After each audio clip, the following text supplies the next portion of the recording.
balanced view on politics in today's world. Based on facts, born of rationality, common sense, and logic, providing context on today's events. This is American Perspective with Rick Thomas.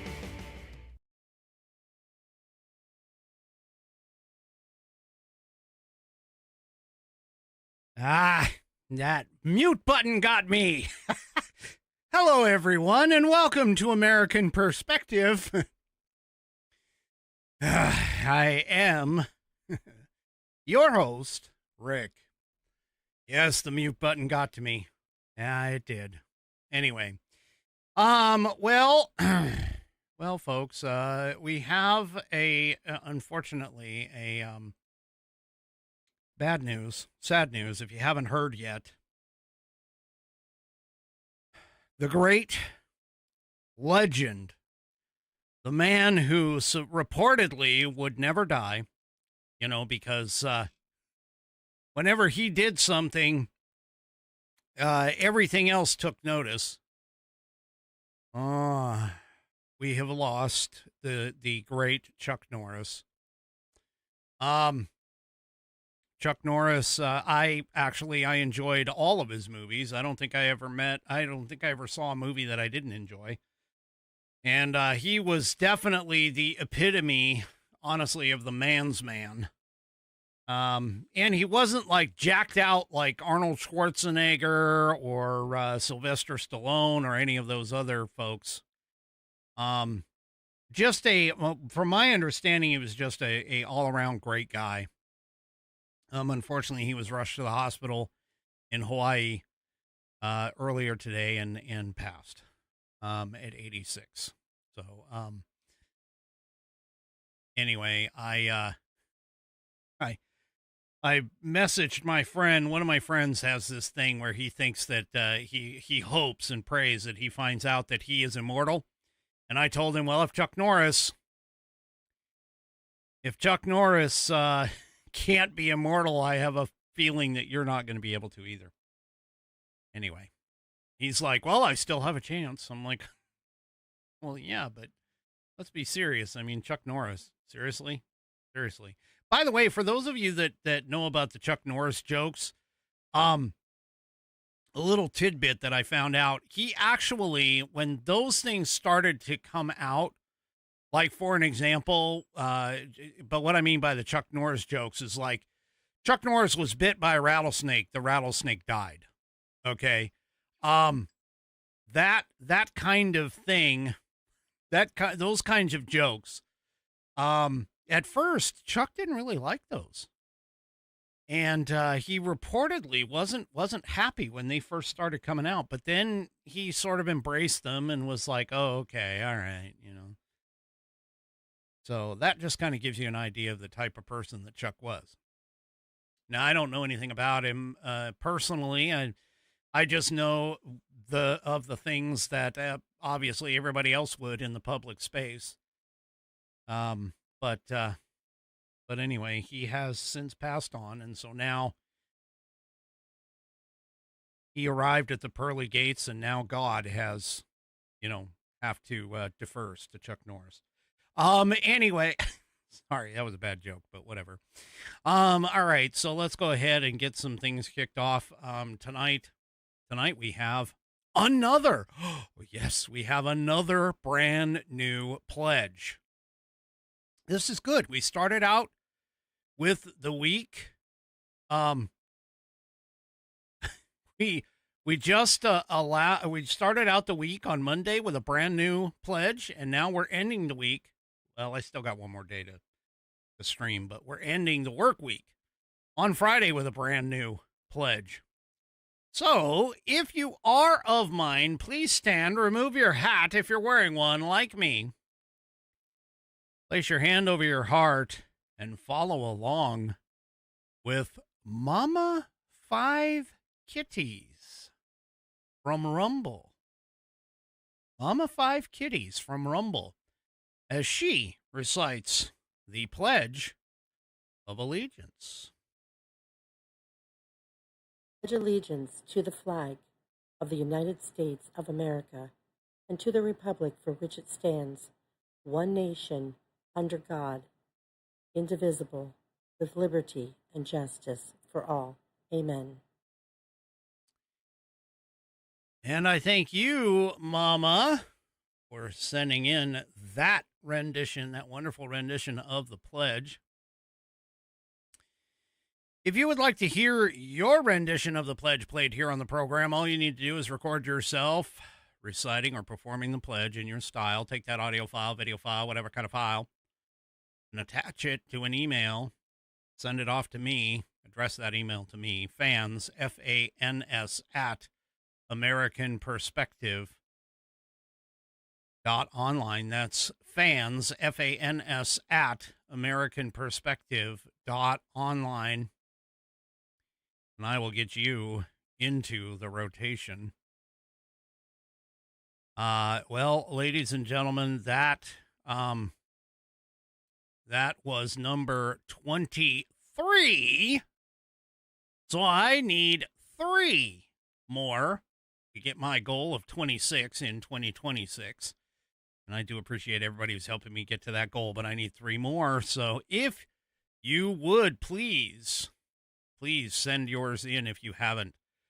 And if you want to use your phone, you can also use the share option. That's the SHARE option, and that will allow you to put in that fans at AmericanPerspective.online and send it in. Now, if the file that you create is too big to send, too big to email, you can also use Dropbox, Box, Google Drive, whatever. Create a link, send me the link, and then I'll download it and get you into the rotation. All right, folks. Let's go ahead and head on over to our headline sponsor. I am wearing one of their fabulous shirts tonight. This shirt in the Whiskey Warrior P1 circle is known as the Fat Paws. This is the Liberty Bell We the People shirt. And, of course, Fat Paws, may he rest in peace. Oh, hey, Bonnie, Fat Paws and Chuck are going to be hanging out. That's something to think about. I don't know if Fat Paws was a Chuck Norris fan or not, but he and Chuck might strike up a conversation or two when he gets up there. He'll have to show Chuck around. Or, well, anyway. Let's go ahead. Where was I? Oh, yeah. We're going to theflagshirt.com is where you can get these things. They are absolutely fantastic shirts. I personally like the men's cotton polos, which is what these things are. These ones that I'm talking about.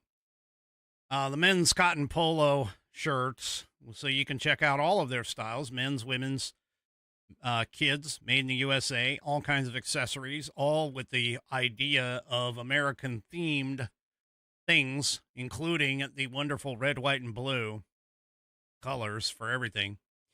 And right now they are pushing, of course, the American 250th anniversary, which of course is coming up here this year, July 4th, 2026 will be 250 years that America was born. And you can go and check out their collection and take a look. Now, here's the thing. They have a Patriotic Heroes sale going on right now as well, which is 60% off select styles. You can go and check that out by heading over to theflagshirt.com. And if you want, to purchase something, you can go to flagshirt.americanperspective.online. That's flagshirt.americanperspective.online. And you can grab that coupon code, copy and paste it into the promo code box at checkout at theflagshirt.com, and get $5 off your order. That's theflagshirt.com, theflagshirt.com. My closed captioning is all over the place. Anyway, go to theflagshirt.com and get yourself patriotized.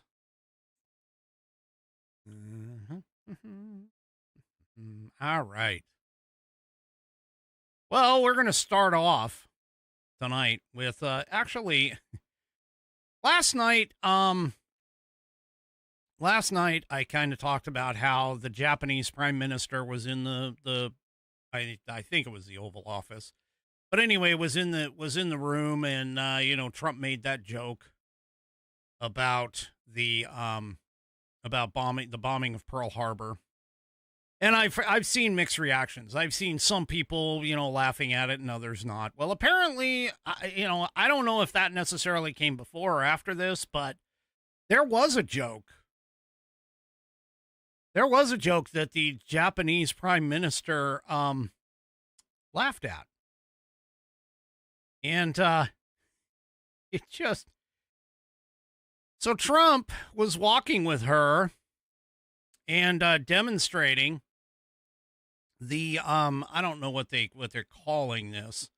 It's like the Hall of Fame or whatever. Anyway, it's in the Rose Garden. It was pictures. It's pictures of all of the presidents. I can't remember what they call it. The Walk of Fame. I don't know. Anyway, it's all of the presidents in order. And of course, the picture that is put up there for Joe Biden is not a picture of Joe Biden. It's a picture of the auto pen signing his signature. Obviously, it's a shot to Joe Biden because we all know that Joe Biden was, well, let's just say hardly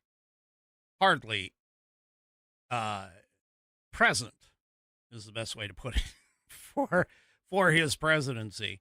In fact, I'm wondering if even today, if he even remembers that he was the president. But anyway, here is video of her reaction to Joe Biden, Joe Biden's auto pen photograph on the wall.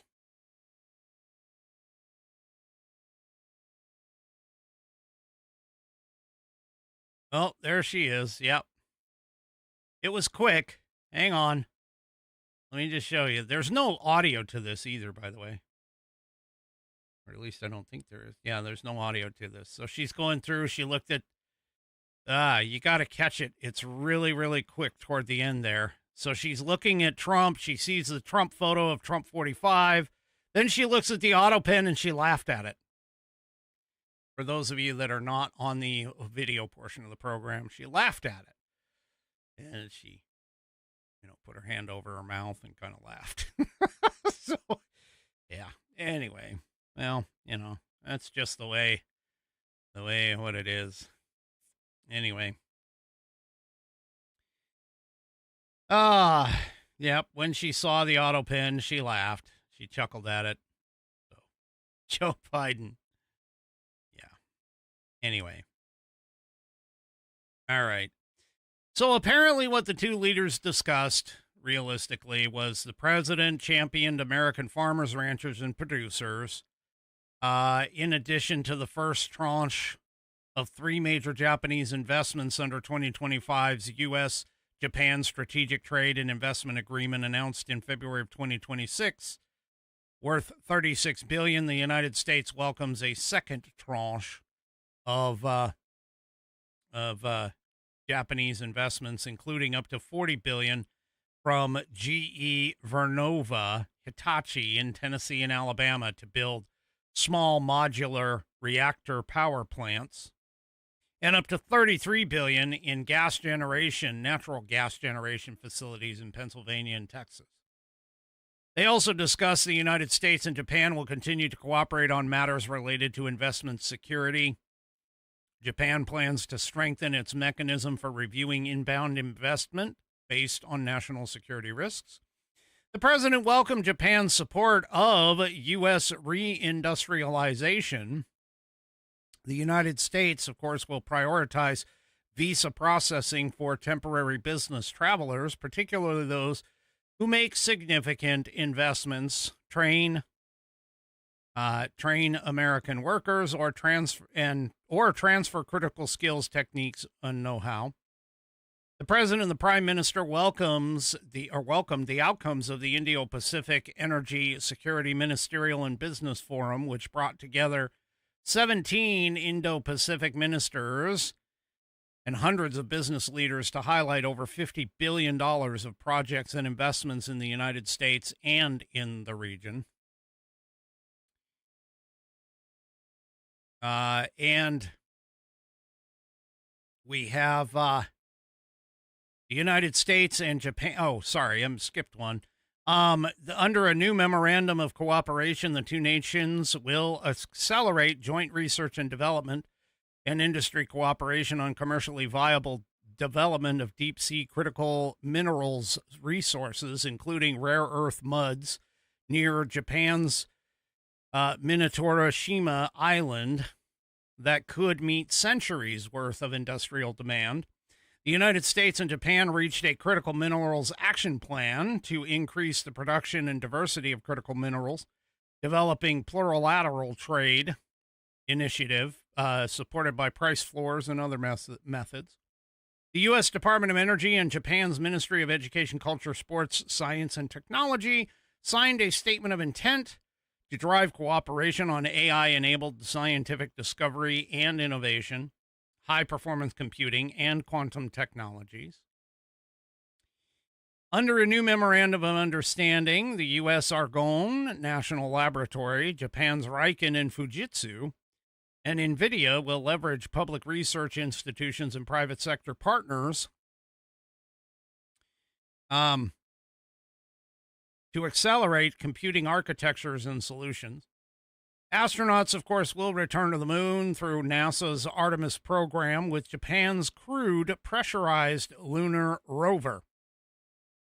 The two countries will expand cooperation in low Earth orbit and NASA and the NASA-led moon base, and will launch the Nancy Grace Roman Space Telescope and Martian moons exploration later this year.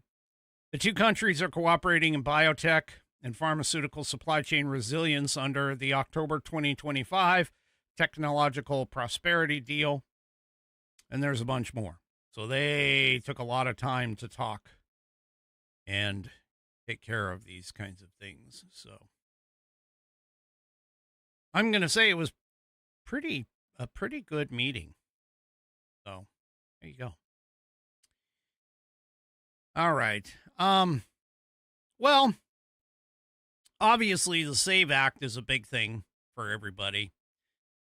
And again, just to reiterate, it's an 80-20 issue. It's an issue that all Americans, regardless of race, political affiliation, so on and so forth,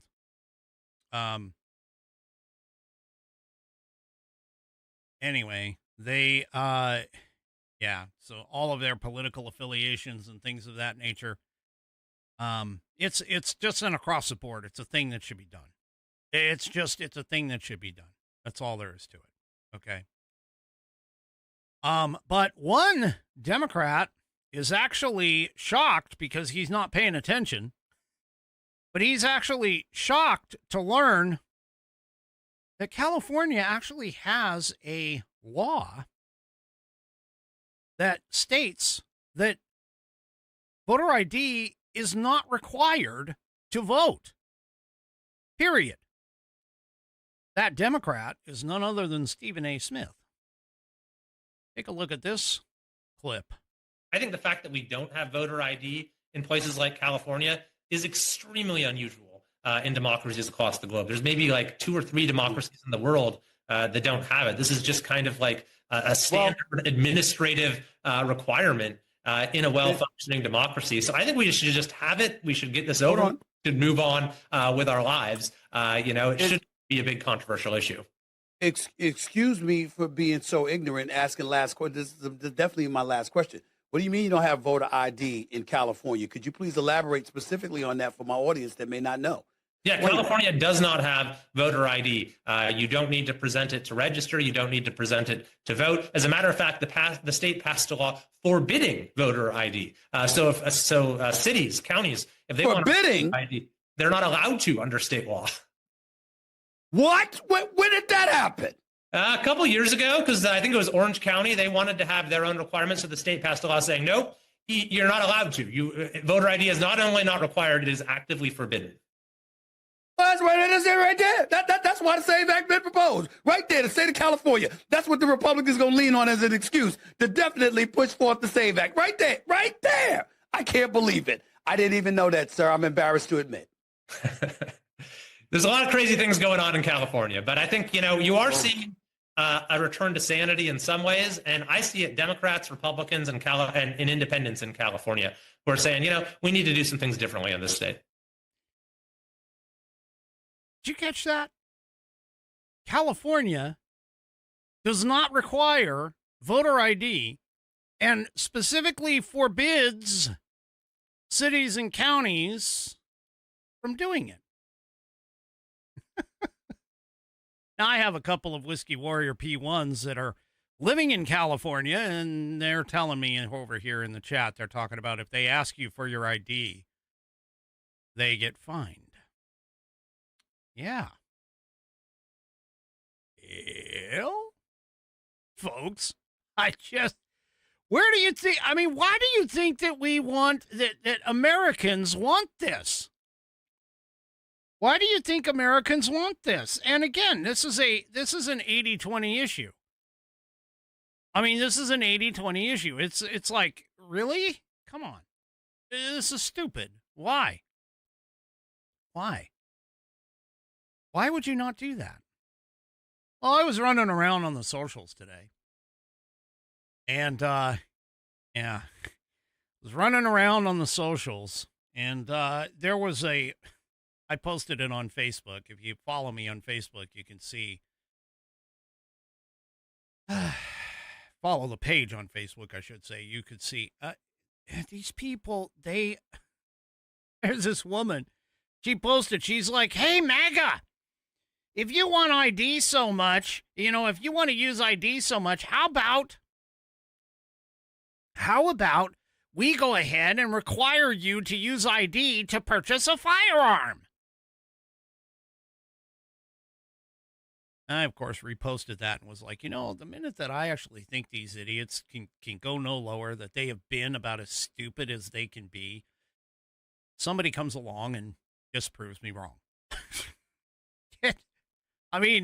Hello. Well, guess what? Tonight, we have yet another, I just kind of described that, but we have yet another example of just that. And this is tonight's, we'll just call it moron of the week. I don't know what I want to call this, if it's even a segment, but definitely, here, I'm kind of debating here. I either want to play the song or I want to wait. Well, let's go ahead and I'll show you what I'm talking about. So here's another one. Another idiot.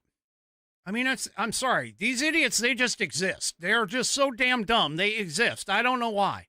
How the hell they can sit here and, consider themselves so intelligent. I don't know. But here, there's a Minnesota Democrat OBGYN who posted on X that apparently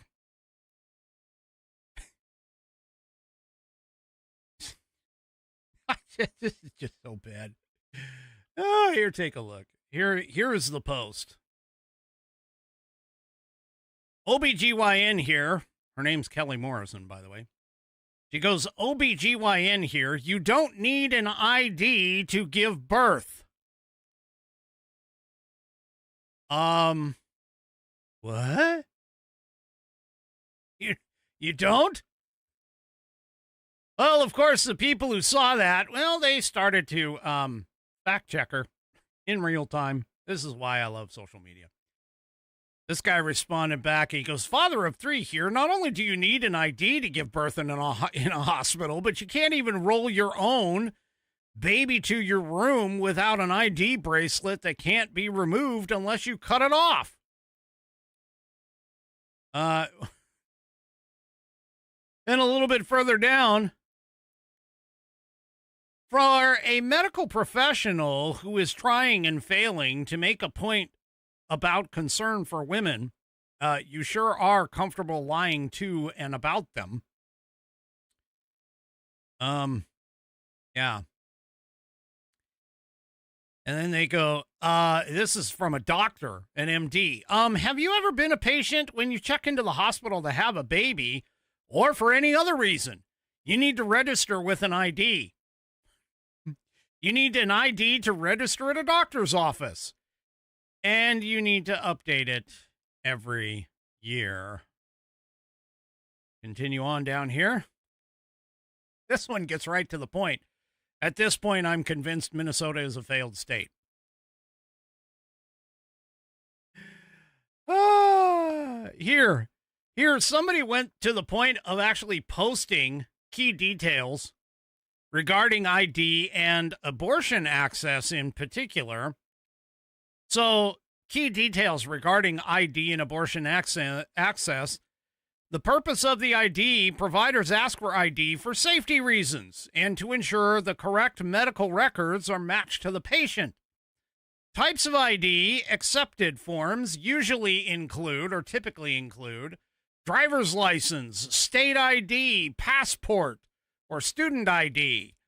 Minors, if you are under 18, many states require a parent or guardian to be present with their photo ID and sometimes proof of, yeah. Okay. So, here you go. You're a dumbass. You're a dumbass. You're grade A, #1, bona fide first class. You're a dumbass. You're a dumbass. And you'll be one all your dumbass life. I have no idea where these people come from. I really don't. But if they're in Minnesota, I don't ever want to go to Minnesota. If they're in California, I don't ever want to go to California.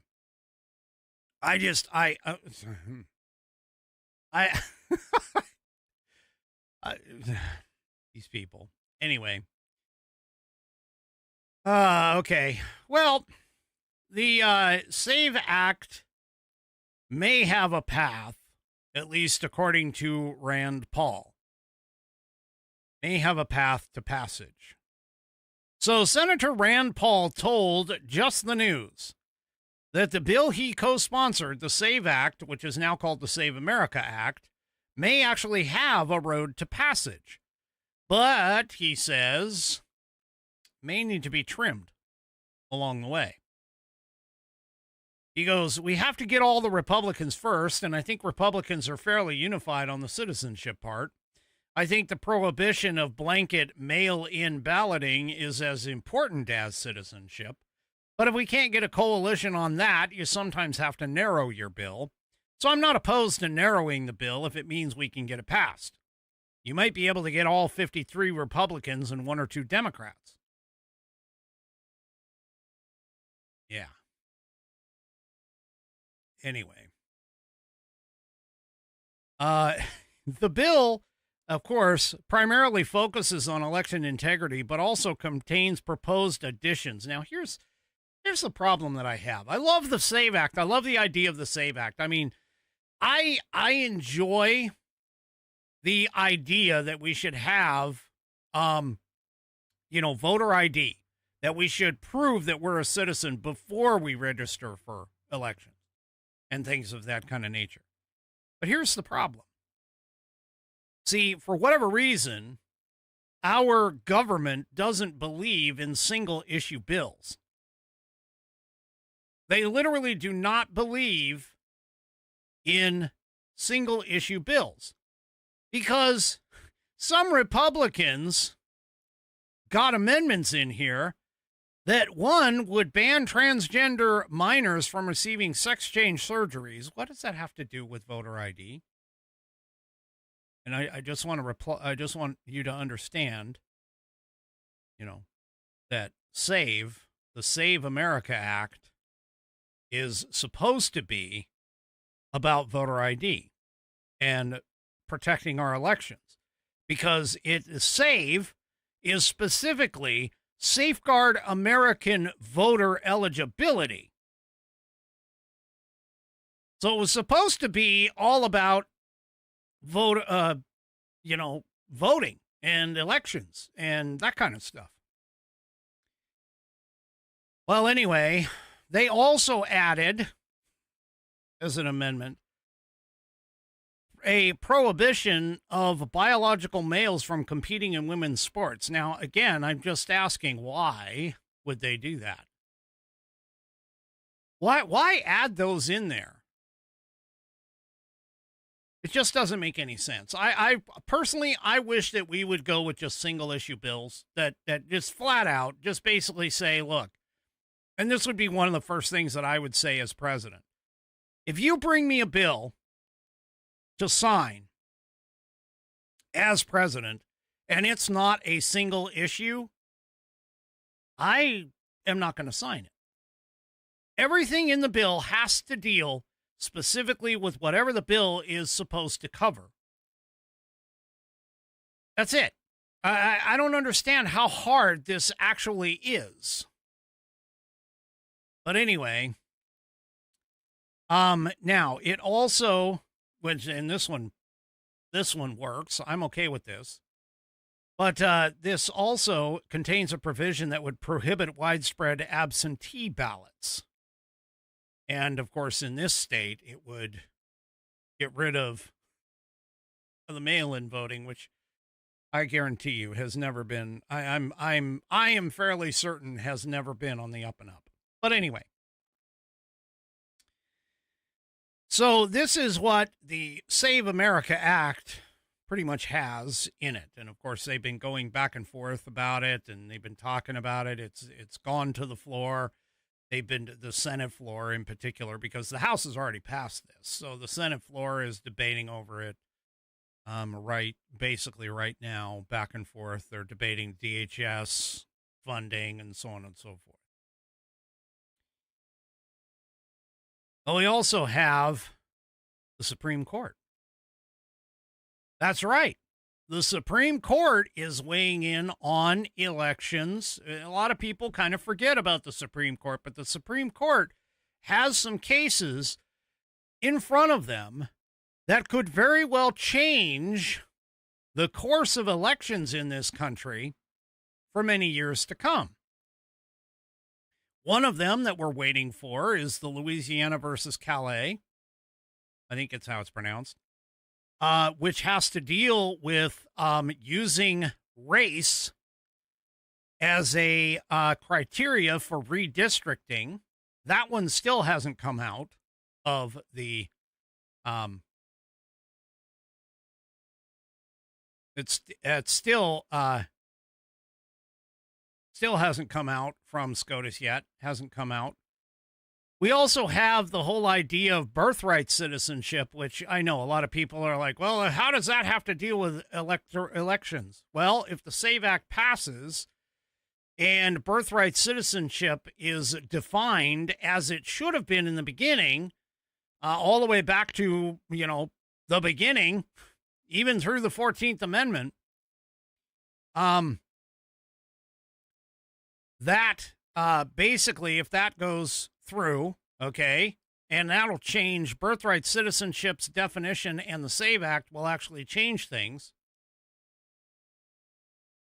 And now we have this new one that the Supreme Court is going to be looking at or hearing arguments in a week.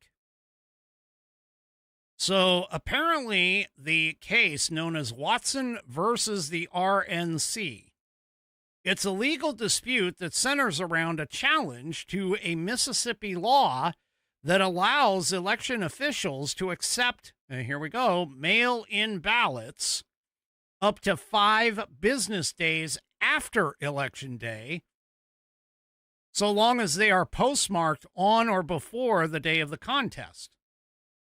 Now, the issue of accepting late arriving ballots has also become a prominent issue in elections in recent years, with more than a dozen states that permit such a practice.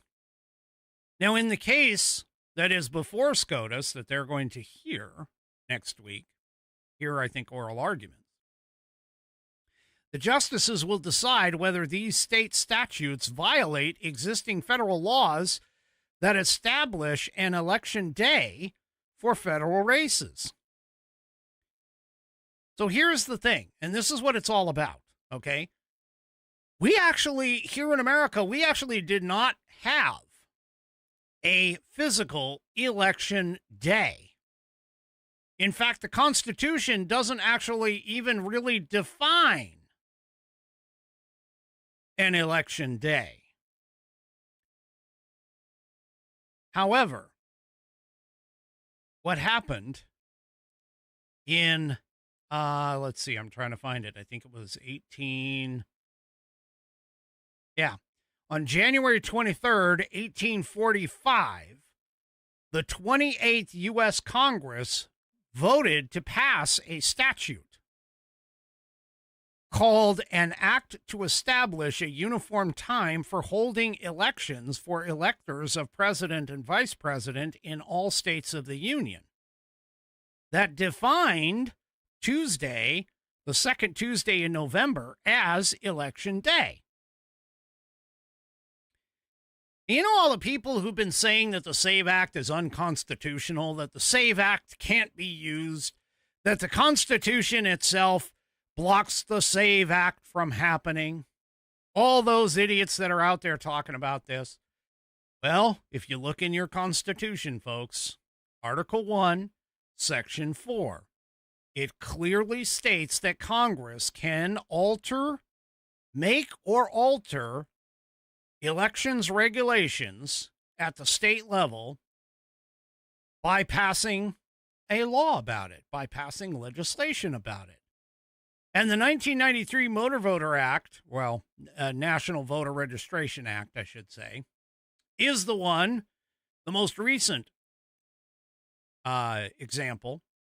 But this is also an example because of the fact that prior to this, many states had an elections process that basically stated before the 1845 Act to designate Election Day, all of the states were allowed to hold elections on any day they wished within 34 days before what is the first Wednesday in December, when the electors of the Electoral College formerly met.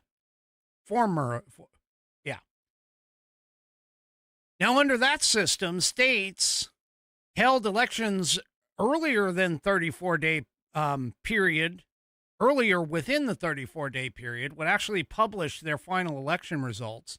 And it was determined that by doing so, that influenced the outcome of the election results in states that held their elections later. Now, think about this. Back in 1845, we didn't have these instant access to media like we do today. So just think about this. Back in 1845, they determined, meaning Congress, determined that, we are seeing elections being skewed because results are being collected and reported earlier within the election cycle. And so, therefore, we've got to make sure that the election cycle actually is shorter and that everybody votes on the exact same day so that we can prevent this kind of thing, this manipulation of elections, from happening. And that's what they did. So the results that the states had swayed, that voted earlier, swayed the results in the states that had the election later. And deciding on getting a uniform day as Election Day helped remove the undue influences of states that completed their voting prior to that day. So now, let me kind of grasp this. So the whole purpose, and if SCOTUS actually bothers to look at history for this, the whole purpose of having an election day is to avoid skewing the results. So this idea that, oh yeah, we can wait until, 2, 3, 4, 5 days afterward, as long as they're postmarked. Has anybody ever seen the ability to change a postmark? I mean, all it is just ink on the outside of the envelope. Seriously. It's folks, I don't see how SCOTUS could basically say that, yeah, voting past Election Day or accepting votes past Election Day is going to be, acceptable in this case. Because constitutionally speaking, this act, which has been in place for, since 1845 or when it was passed, this act prevents it. It says, hey, you know what? You have an election day. It is an election day. That's it. That's all you get. And it's to prevent things from skewing the election. Nobody reports results until polls close. Even now, if you take a look, not that I'm saying that this is feasible necessarily, but even now, if you take a look, I can tell you, everybody on the West Coast who really actually thinks about it gets really frustrated as the polls start closing across the country. As the polls start closing across the country, that by the time you get to the Rockies, we already have a president called. I can't tell you how many times that has happened, where as the polls are closing across the country, you get to the Rockies, the Midwestern states, and all of a sudden they're like, oh, well, all the electors have been closed. We now have the president and vice president of the United States. It's all confirmed. The polls are still open over on the West Coast, but there's just no way that they're going to be able to collect all of the electors. Now, I'm not saying that is a situation where you can necessarily resolve it. That's just a byproduct of the fact that we have a 3 or 4 time zone country. But the thing about it is, though, is that this is just a anecdotal proof. Anecdotal proof that we need to get some of this wrapped up, and that having an election day, doing paper ballots, calling for voter ID, all of these things can help prevent manipulation of the voter data, of the votes themselves in the elections. By the way, for those of you who are interested in the 1845 Act that actually passed, where it is, it's right here. Title 2, United States Code, Section 7, Time of Election. The Tuesday next after the first Monday in November in every even-numbered year is established as the day for the election in each of the states and territories of the United States of representatives and delegates to the Congress commencing on the 3rd day of January next thereafter. Pretty simple. And by the way, that was done under Article 1, Section 4 of the Constitution. So, folks, I'm telling you, we've got to get our elections tied up. We've got to get our elections connected up, because if we don't, we're going to lose this country eventually. We're going to lose it to fraud. All right, let's talk about something. We're talking about Chuck Norris's passing. Well, let's talk about something that all men agree on.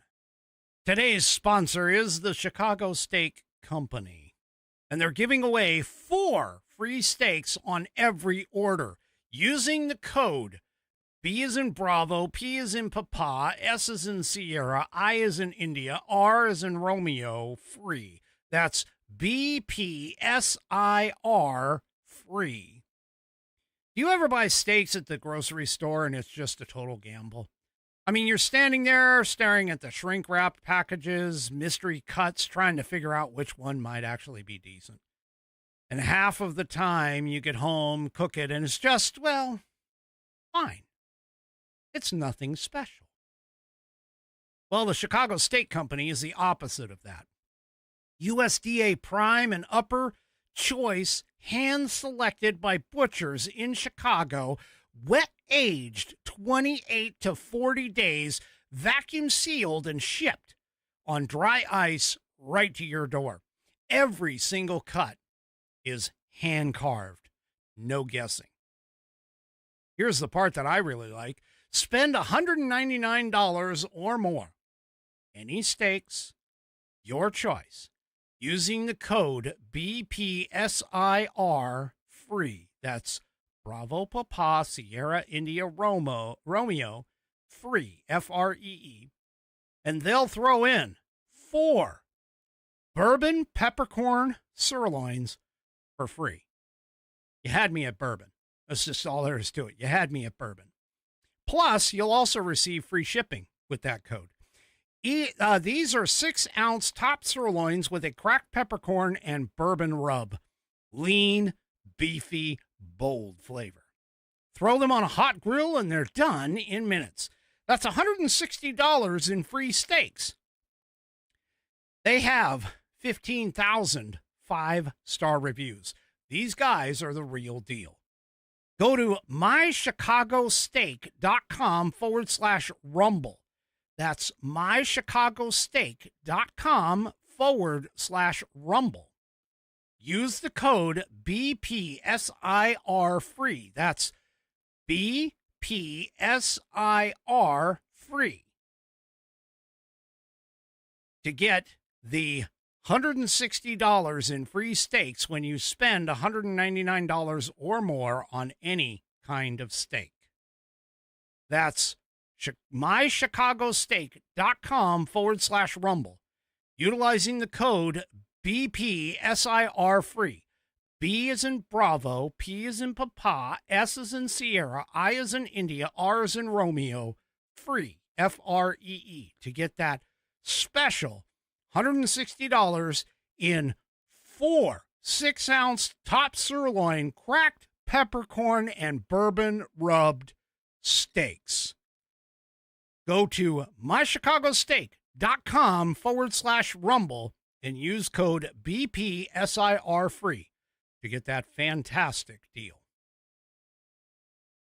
All right.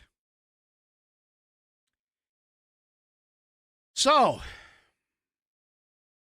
another thing that Americans agree on, at least most Americans, okay? We agree on voter ID. We agree on getting rid of illegal immigrants. Illegal aliens.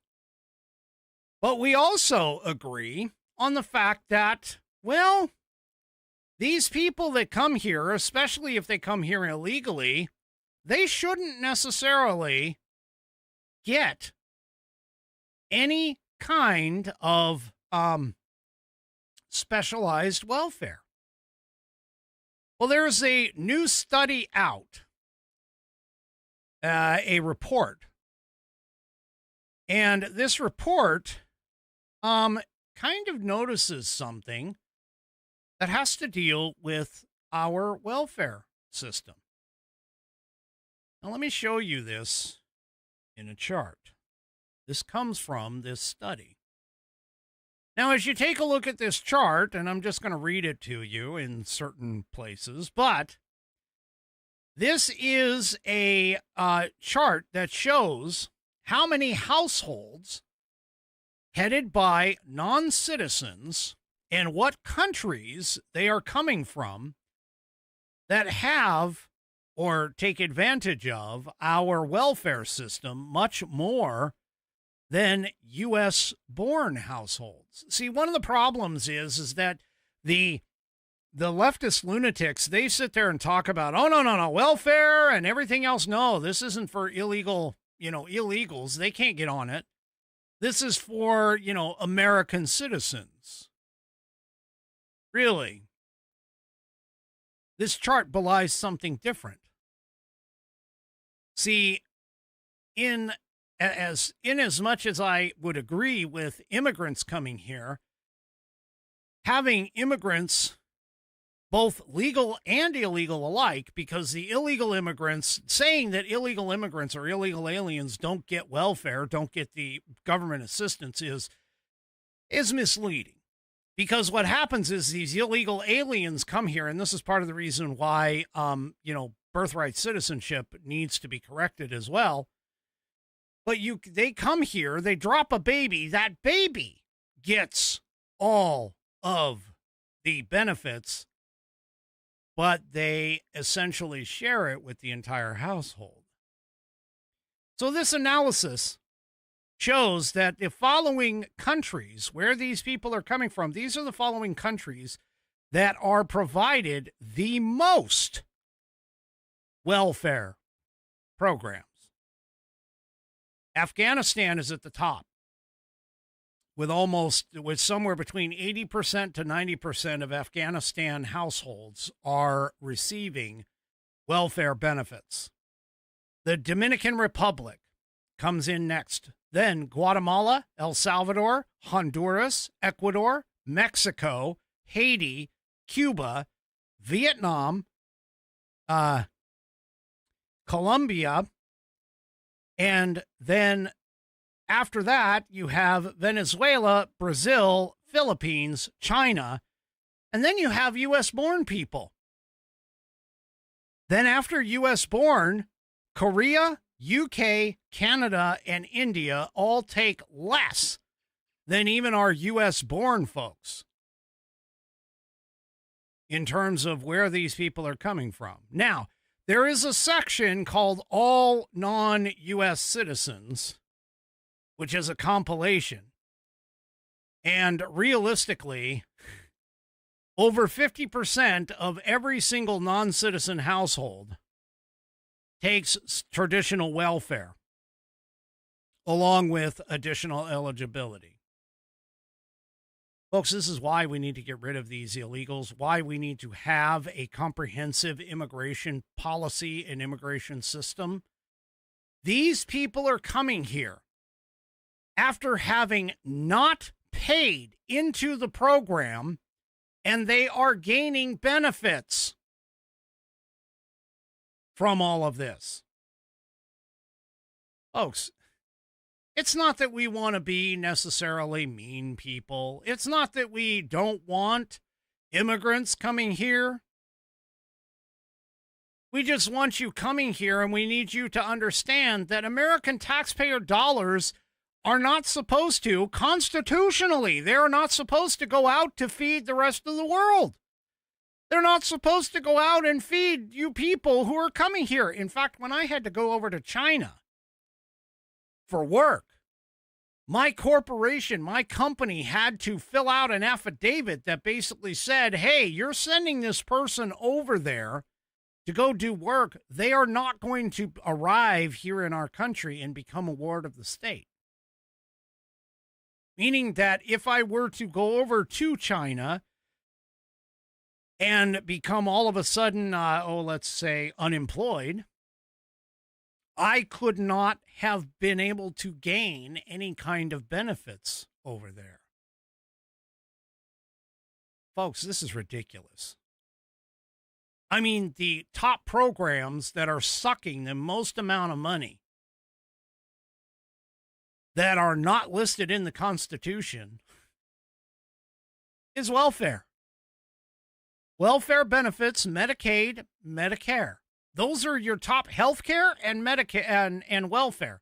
Those are your top two programs.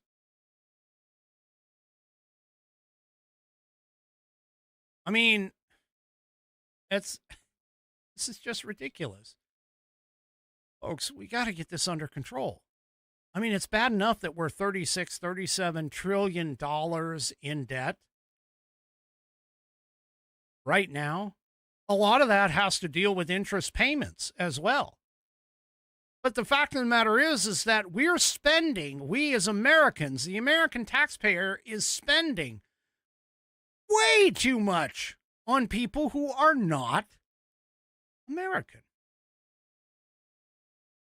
And I'm sorry, I'm not looking for like an isolationist kind of idea, but our government money, the money that we spend in our government, should not be going to